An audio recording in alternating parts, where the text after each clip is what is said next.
Hello all, എന്തൊക്കെയുണ്ട് വിശേഷം? എല്ലാവരും സുഖമായിട്ടിരിക്കണമെന്ന് വിചാരിക്കുന്നു. ഇന്ന് ഞാൻ വന്നിരിക്കുന്നത് വേറൊരു കോൺസെപ്റ്റുമായിട്ടാണ്. ഞാൻ കഴിഞ്ഞ വീഡിയോയിൽ ഇക്കിഗായ് എന്ന് പറഞ്ഞൊരു കോൺസെപ്റ്റ് പറഞ്ഞിരുന്നു. അതുപോലെ യൂറോപ്യൻ കോൺസെപ്റ്റാണ്, ഒരു ഡാനിഷ് നോർവീജിയൻ കോൺസെപ്റ്റാണ് ഞാൻ പറയുന്നത്. അതിൻ്റെ പേര് പ്രൊനൗൺസ് ചെയ്യുന്നത് ഹൂഗ എന്നാണ്. അതിൻ്റെ സ്പെല്ലിങ് HYGGE എന്നാണെങ്കിലും അത് പ്രൊനൗൺസ് ചെയ്യുന്നത് ഹൂഗ എന്നാണ്. ഇത് പറയുന്നത് നമ്മുടെ ഇക്കിഗായ് പോലെ തന്നെ ചെറിയ കാര്യങ്ങളിൽ സന്തോഷം കണ്ടെത്താനാണ്.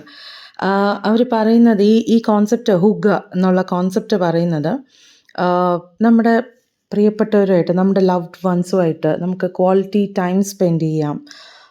എല്ലാ ദിവസവും കിട്ടുന്ന ചെറിയ ചെറിയ കാര്യങ്ങളിൽ നമ്മൾ സന്തോഷിക്കണം എന്നൊക്കെയാണ്. സെൽഫ് കണ്ടെൻറ്റ്മെൻറ്റ്, എല്ലാ കാര്യത്തിലും തൃപ്തിപ്പെട്ട് ജീവിക്കുക എന്നുള്ള ഒരു കോൺസെപ്റ്റാണ് അവർ പറയുന്നത്.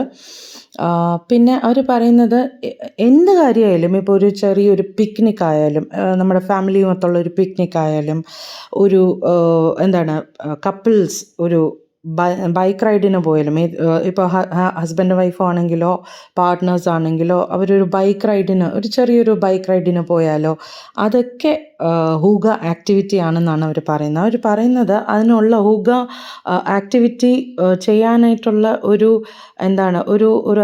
ആംബിയൻസ് നമ്മൾ തന്നെ ക്രിയേറ്റ് ചെയ്യണം എന്നാണ്. ഒരു ക്യാൻഡിൽ ലൈറ്റ്, വീട്ടിൽ ഫുൾ ക്യാൻഡിൽ ലൈറ്റ് കത്തിച്ച് വെച്ച് സോഫ്റ്റ് മ്യൂസിക് പ്ലേ ചെയ്യുക, ഇതൊക്കെയാണ് അവർ പറയുന്നത്.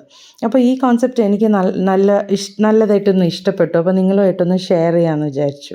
അപ്പോൾ ഇന്നത്തെ എൻ്റെ ദിവസം തുടങ്ങുന്നത് രാവിലെ ബ്രേക്ക്ഫാസ്റ്റ് പുട്ടാണ്. ഞാനൊരു ബുൾസൈ ഫാനല്ല, അതുകൊണ്ട് പുട്ടും മുട്ടയും അമ്മയ്ക്കും അനൂപിനും ഉണ്ടാക്കി. അത് കഴിഞ്ഞിട്ട് ഞാൻ ഇന്നലത്തെ വ്ലോഗിൽ പറഞ്ഞിരുന്നു ഇന്നൊരു കല്യാണം ഉണ്ടെന്ന്. ഞങ്ങളുടെ വീട്ടിൻ്റെ അടുത്തൊരു കുട്ടിയുടെ കല്യാണമാണ്.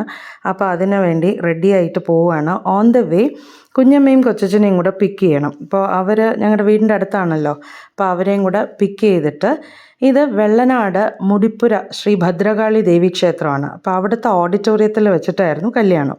അങ്ങനെ കല്യാണമൊക്കെ കൂടി ഞങ്ങൾ സദ്യ കഴിക്കാനായിട്ട് പോകാൻ തുടങ്ങിയപ്പോൾ അനൂപിൻ്റെ അമ്മയുടെ ഒരു കോള് വന്നു. എമർജൻസി ആയിട്ട് ഞങ്ങൾക്കൊന്ന് ട്രിവാൻഡ്രം വരെ പോകേണ്ടി വന്നു. അങ്ങനെ ഞങ്ങൾ ട്രിവാൻഡ്രത്തൊക്കെ പോയി. തിരിച്ചു വരുന്ന വഴിയാണ് ഞങ്ങൾ ഫുഡൊക്കെ കഴിച്ചു. വന്ന് വിളക്ക് കത്തിക്കേണ്ട സമയമായി. മേലൊക്കെ കഴുകി വിളക്കൊക്കെ കഴുകി വന്ന് വിളക്ക് കത്തിച്ചു. വിളക്ക് കത്തിക്കുന്നത് നോർമലി ഞാനൊരു 6 മണിയാകുമ്പോഴത്തേക്കും കത്തിക്കും. ഇത് കുറച്ച് ലേറ്റായി, പ്ലസ് ഞങ്ങൾ ടയേർഡുമായിരുന്നു. അപ്പോൾ മേലൊക്കെ കഴുകി വന്നപ്പോൾ കുറച്ച് ലേറ്റായി, ഒരു 6:30 ഒക്കെ ആയി. എന്നാലും വിളക്കൊക്കെ കത്തിച്ചു വെച്ച് ഞാൻ ഞാൻ പറഞ്ഞിരുന്നല്ലോ എൻ്റെ പൂജാ റൂം മേളിലാണെന്ന്. അപ്പോൾ പൂജാ റൂമിൽ ഒരു വിളക്ക് കത്തിച്ച് വയ്ക്കും. അപ്പോൾ ഞങ്ങളുടെ അടുത്ത് ഒരു ആസ്ട്രോളജർ പറഞ്ഞിരുന്നു മേളിൽ പൂജാ റൂം മാത്രമേ ഉള്ളൂ, അപ്പം ദൈവത്തിനെ ഒറ്റയ്ക്കാക്കുന്ന പോലെയാണ്. അതുകൊണ്ട് താഴെ ഫ്രണ്ടിൽ ഞങ്ങളുടെ സിറ്റ് ഔട്ടിൽ വേറൊരു വിളക്കും കൂടെ കത്തിച്ച് വയ്ക്കാൻ പറഞ്ഞിരുന്നു. അങ്ങനെ രണ്ടിടത്ത് ഞാൻ ലക്ഷ്മി വിളക്കാണ് കത്തിക്കുന്നത്. പൂജാ റൂമിൽ ഒരു വലിയ ലക്ഷ്മി വിളക്കും സിറ്റ് ഔട്ടിലത്തേക്ക് അതിനെക്കാട്ടിലും ചെറിയൊരു വിളക്കും. അപ്പോൾ വിളക്കൊക്കെ കത്തിച്ചു. ഇന്നത്തെ ദിവസം ഇത്രയേ ഉള്ളൂ. ഫുഡൊന്നും ഇനി ഡിന്നറൊന്നും വേണ്ട. ലേറ്റായിട്ട് ലഞ്ച് കഴിച്ചുകൊണ്ട് ഫുഡൊന്നും കഴിക്കാനുള്ള ഇതില്ല. അപ്പോൾ ഇതാണ് ഇന്നത്തെ എൻ്റെ ഒരു കുഞ്ഞു ദിവസം. അപ്പോൾ എല്ലാവർക്കും ഞാൻ പറഞ്ഞ ഹുഗ് കോൺസെപ്റ്റ് ഇഷ്ടപ്പെട്ടു എന്ന് വിചാരിക്കുന്നു. അതുപോലെ എൻ്റെ വീഡിയോസും നിങ്ങൾക്ക് ഇഷ്ടമാണെന്ന് വിചാരിക്കുന്നു. എൻ്റെ വീഡിയോസ് ആദ്യമായിട്ട് കാണുന്നവർ ഒന്ന് സബ്സ്ക്രൈബ് ചെയ്ത് കാണണേ.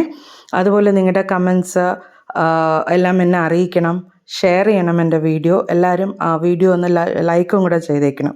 അപ്പോൾ ഇന്നത്തെ ദിവസം ഇത്രയേ ഉള്ളൂ. ഇനി കാണും വരെ ബൈ ബൈ, അഡിയോസ്.